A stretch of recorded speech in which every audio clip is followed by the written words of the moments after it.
I was going to say that SEO with Fat Joe is as peaceful as this, but then the birds are all having fights. Did you know that Google personalizes many searches by city and Also Asked is the only tool to access live People Also Ask data at city level? Try for free at alsoasked.com. Tired of SEO guesswork? Quadra's AI agent goes deeper to uncover high-impact optimizations and completes hours of SEO in minutes. Get started now.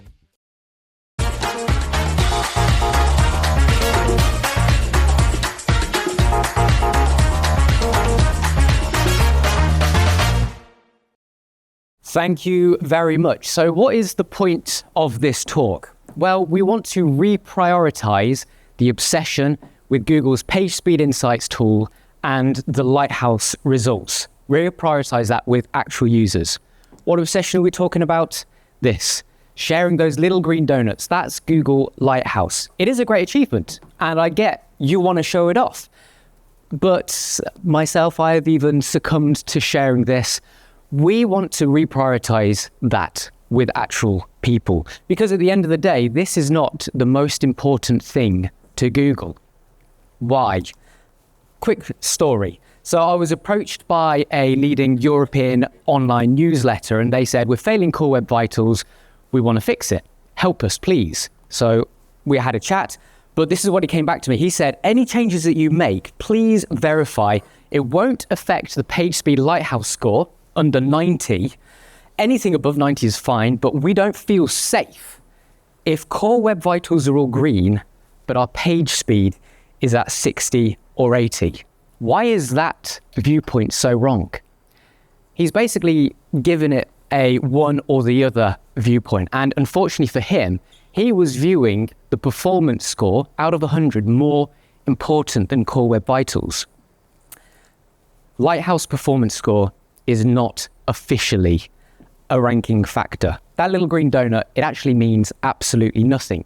Yes, it is handy for understanding a website's performance. I'm not saying don't use it, but what does help for ranking? You guessed it, Core Web Vitals. Google themselves say that they are a part of page experience ranking factor. So just a snippet from their page here says, we highly recommend site owners achieve good Core Web Vitals for success with search. A good is a pass. And then it says this aligns with what our core ranking systems seek to reward. So there has been a lot of discussion about this. You know, how much does Core Web Vitals actually make a difference? Does it make any difference? It is true that Core Web Vitals alone won't make your website rank. You might have a very fast website, but the content is absolute trash. So it doesn't guarantee good search performance, but it is important. And it does make a difference. So before we continue, let's just clarify the difference between these two things. We have Lighthouse, which is Google's tool, and then we have Core Web Vitals, which is based on something called Crux. So it's really handy. I'm sure you've used Page Speed Insights tool before. It's really handy just to concentrate on the two titles. The very top title says, discover what your real users are experiencing. That is your Core Web Vitals. That's based on real user data. That's where this Crux comes in. We know that as field data. The bottom section with the green donuts, that's Lighthouse. That says diagnose performance issues. So that is simulated tests. We refer to that as lab data. So what's this Crux all about then? Crux is the Chrome User Experience Report. That is the data set that Google uses for Core Web Vitals. That's collected from real people viewing your website on real browsers around the world. But I'm sure you've seen that not every website that you put through Page Speed Insights has Core Web Vitals data. You'll see here, it says no data. That basically means that you haven't had enough people visit your website for that Crux report to have the data in it. What are the requirements? Well, someone has to visit your website, first of all, with Chrome, but interestingly not through iOS. They need to be logged into their Google account. They need to have usage statistic reporting enabled in their Google account. And then you need to have enough traffic. So with a little bit of testing, usually if you get about 1,000 visits to your website per month, you'll start seeing Core Web Vitals data. So now we've just cleared those bits up. I know what you're thinking. Let's talk brass tacks. Prove it. Prove that Core Web Vitals are a ranking factor. This is a really handy Chrome extension that I've used by Request Metrics. It's called Keyword Vitals. What it does is it lists the Core Web Vitals in search engine results pages. So this is a pretty competitive search term. Best laptops under £1,000. We can see here that all the top results pass Core Web Vitals.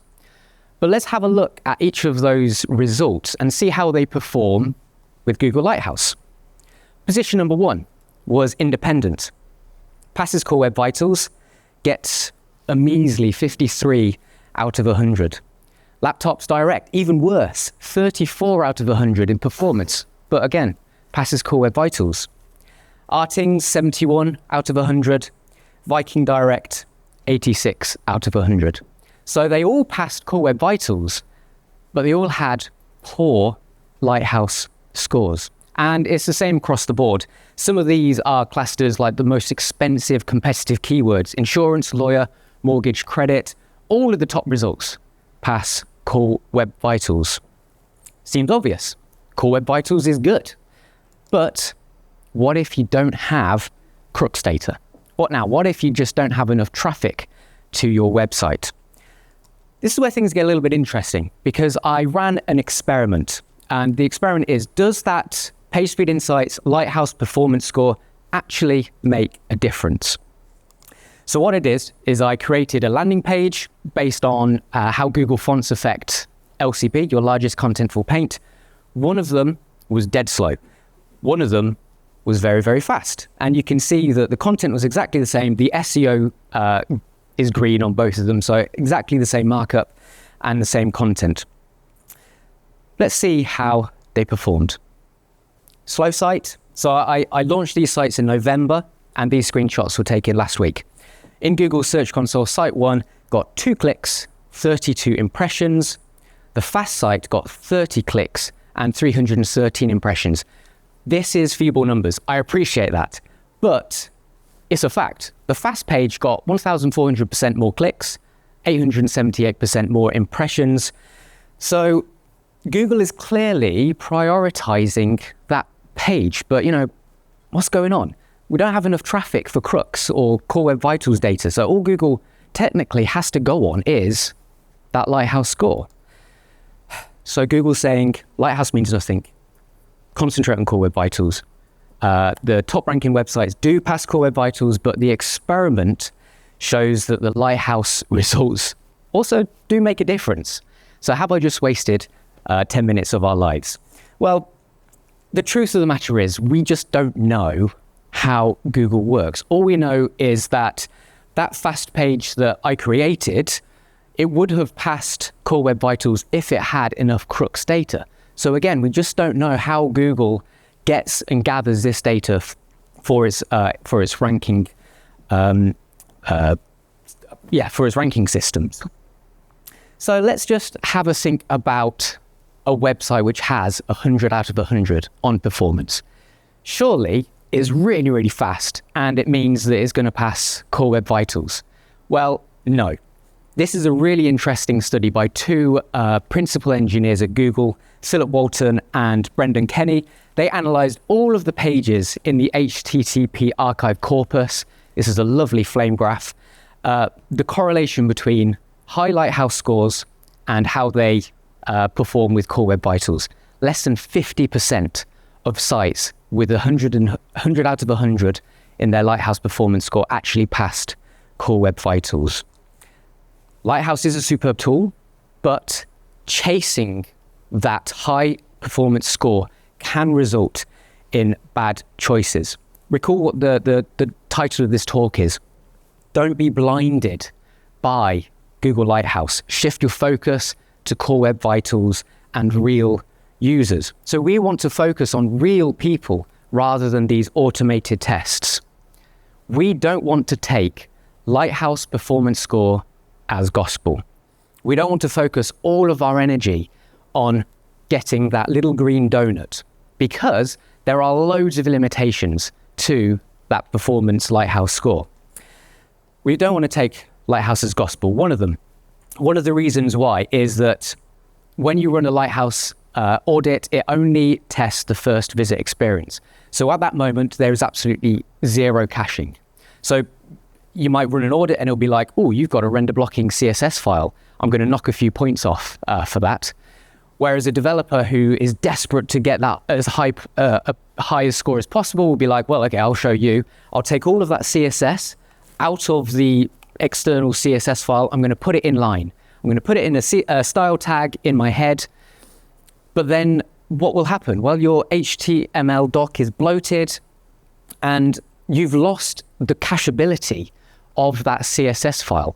Because what will happen with subsequent visits, with a CSS file, your browser would have cached it. So if someone visits your site and goes to 8 more pages, if your CSS file is 250 kilobytes, it's pretty big, but just as an example, you'd be saving them 2 megabytes just from those 8 page loads.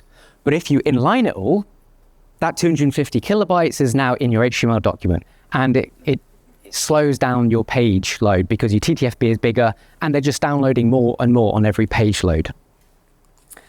Next, the simulated throttling is not reliable. Have you ever found that you run a test and you get a score, 5 minutes later, 10 minutes later, you're like, oh, I'm going to test it again, and the score has changed? And have you ever done it multiple times until you get the highest score? I've done that as well. But the fact of the matter is, the way it works is it runs 2 simulations, an optimistic one and then a pessimistic one, and then it calculates the average. So there's lots of things at work and it's just not reliable. That's why those numbers change so much. Next, it doesn't measure IMP, interaction to next paint. That's one of the core web vitals. That's how responsive your page is with any sort of interaction.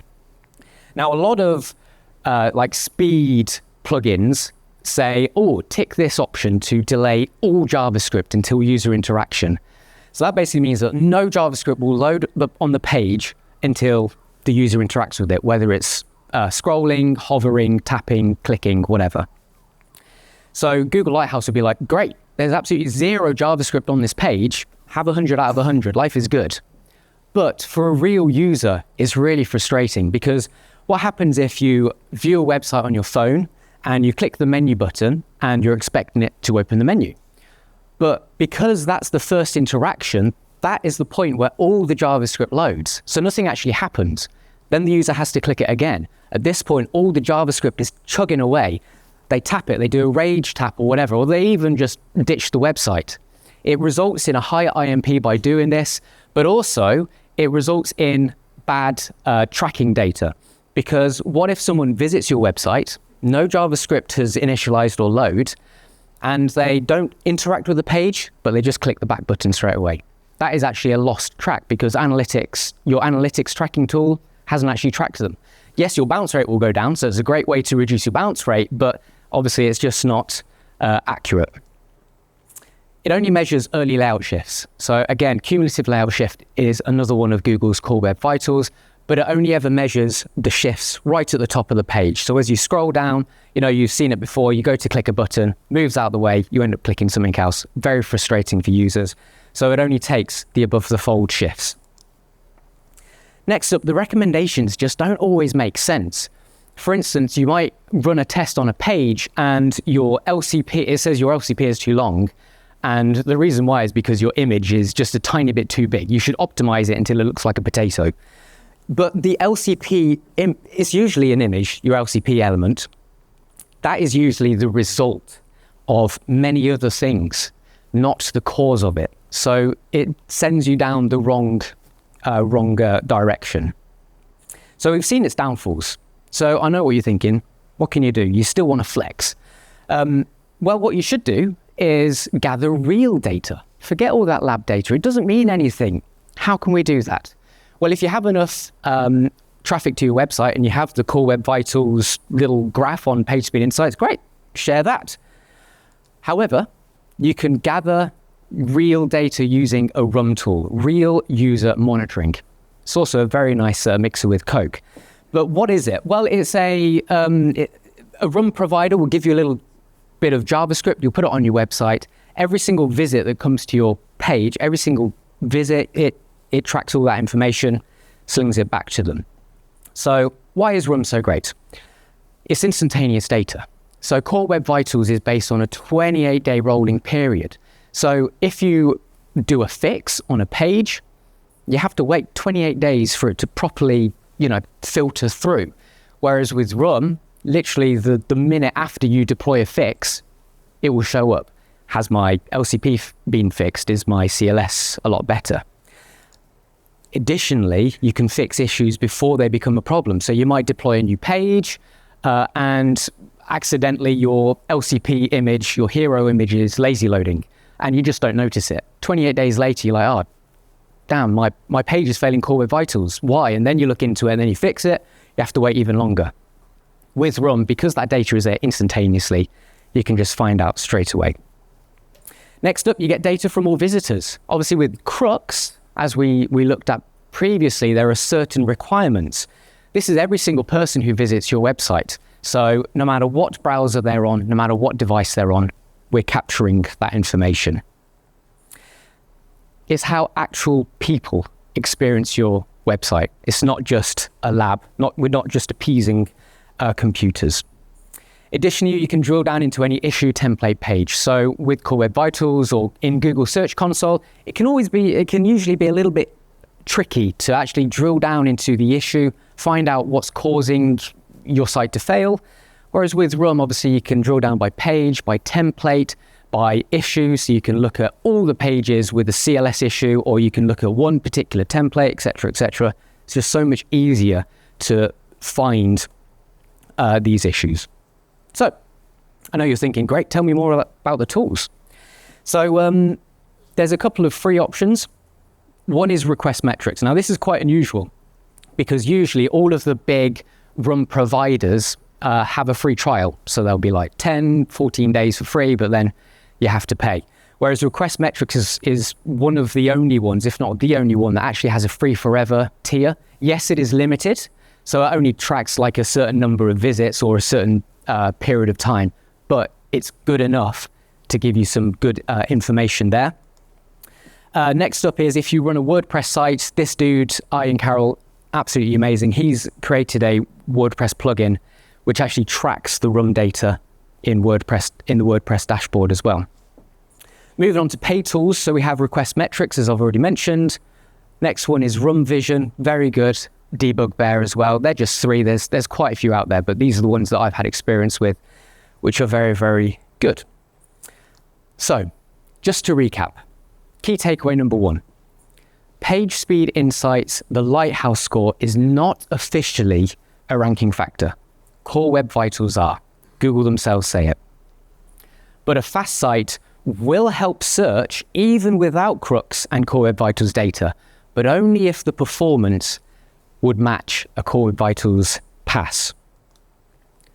Please do not prioritize getting 100 out of 100 on Lighthouse over real users. We saw the pitfalls of doing that. Finally, embrace RUM.